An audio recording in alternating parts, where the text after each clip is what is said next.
just been thinking, like, I've only seen content, and just in general, people talking about their lives. It's generally one of two things. And I'm talking people who've had these big realizations and they're not feeling fulfilled, and then yeah, they change their life.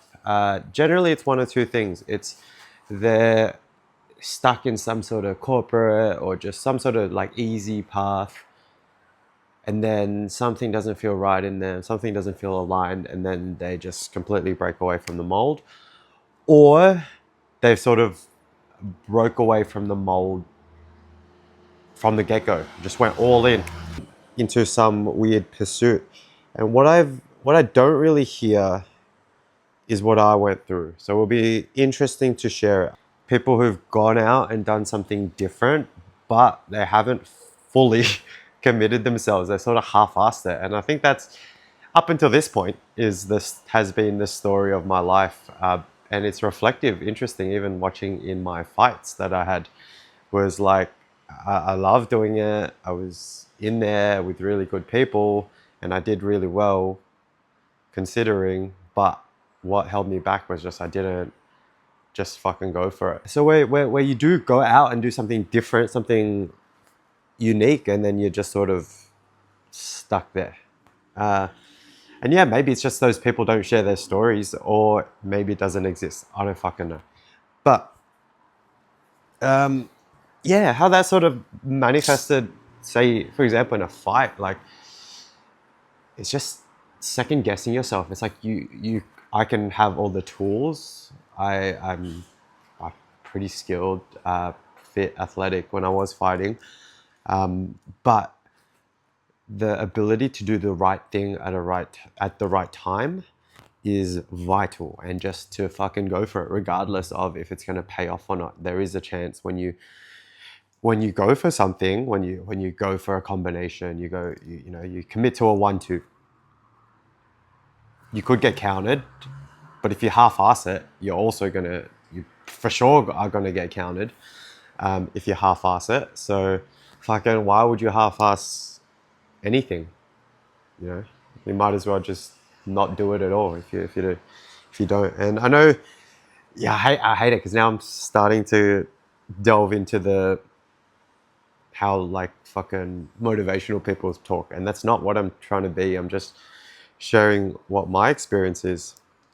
Um, but yeah, like what I feel, what one in the fights, but also overall in my life, was that I did want to do stuff that was out there and different, but I would, it's my comfort zone, and I would just slightly tease just outside of it. I wouldn't really break through past too much. Like for all my 20s, like I had this big identity of like, oh, he's the guy who does MMA. Even when I hadn't had fights yet, that was such a big part of my identity.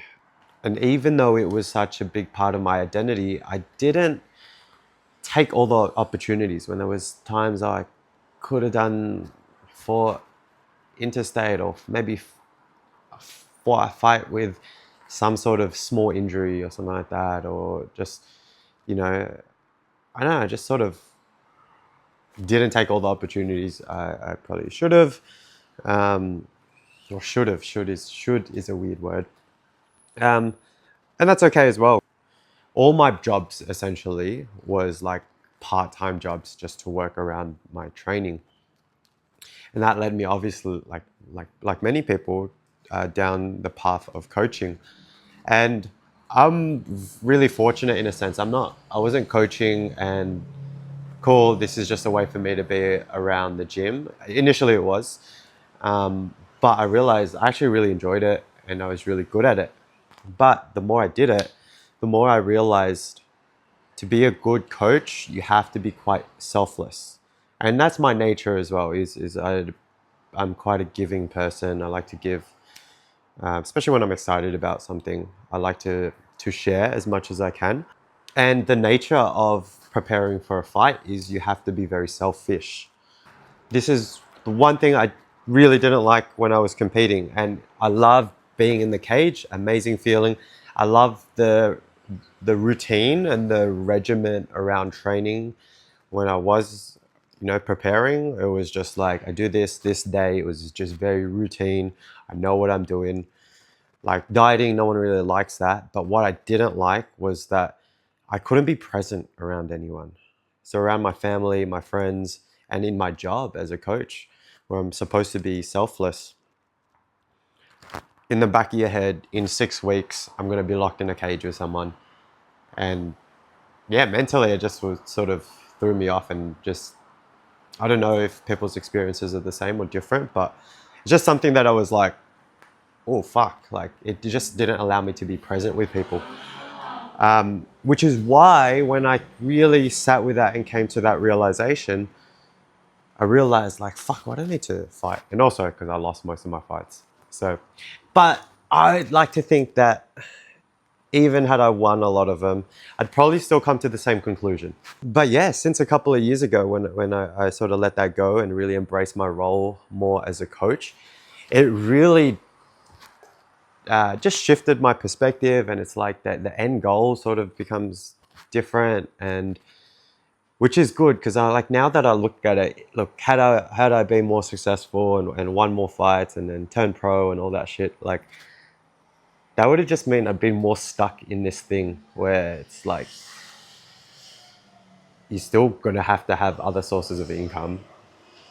Whereas at least I'm like, at least I'm exploring with the different ways I can coach now. And the different ways I coach, like pretty much all my jobs are MMA adjacent. I work at an MMA store. I coach MMA. I coach like general pop, so sort of just like fitness crowd. And then now that I've done that for a few years, I can start exploring now as well. How do I want to do that differently? Like I've started a little bit of online stuff. I want to work a bit of SNC with my teenagers that I coach MMA. The teens is one of my favorite things throughout the week.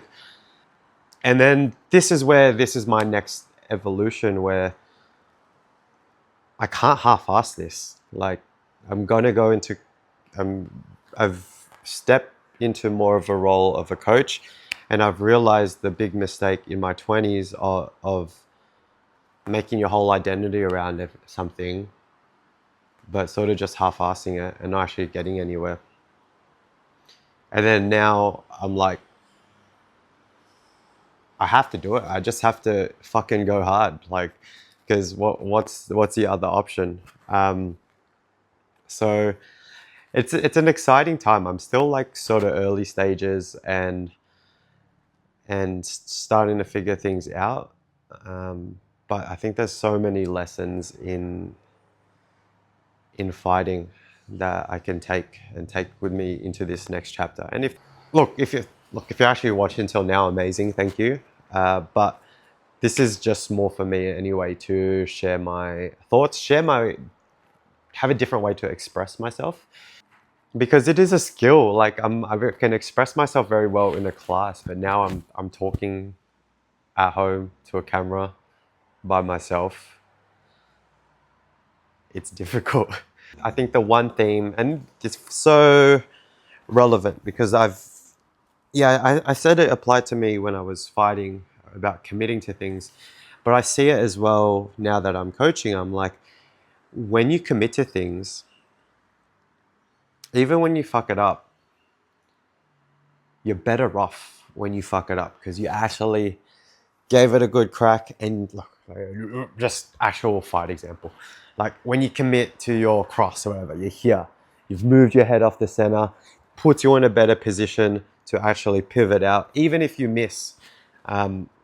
Whereas you half-ass it, you're sort of stuck in no man's land. And I guess that's how I saw my whole sort of 20s, is just being stuck in no man's land. So just, if anyone can resonate with this, if anyone hasn't heard someone tell their story of like, yeah, I did try to pursue something interesting but I didn't really fully apply myself. This is the lesson. It's like, it's not too late to change it. I'm 30. This is when people say you should have your shit together and stuff, but I'm not. But I'm taking the lessons that I've learned and really applying it, and I'm excited to see where it's going to take me. All right, peace.